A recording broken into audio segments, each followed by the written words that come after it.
En 2024, le paludisme continue de tuer un nombre considérable de personnes, dont une majorité d'enfants. Pire, il est selon la nouvelle méthode d'analyse de l'Organisation mondiale de la santé OMS plus meurtrier qu'escompté sur le continent. Ce tueur silencieux est à l'origine de 96% des décès infantiles en Afrique et environ 40% au Cameroun.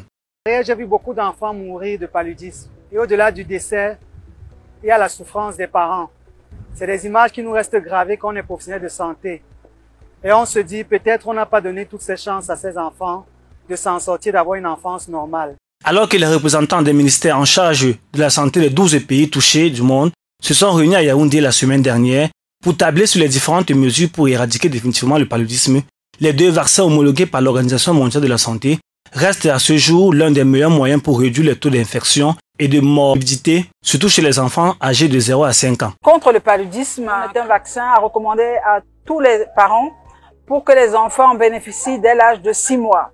C'est un vaccin qui est efficace, c'est un vaccin qui est sûr, dont l'efficacité a été prouvée et qui permet de réduire la fréquence des accès palustres, mais également des accès palustres graves, et qui donc est à recommander en complément de toutes les actions de prévention en cours. Il s'administre en 4 doses, dès 6 mois, 7 mois, 9 mois, et avec une dose à 24 mois pour consolider la protection des enfants.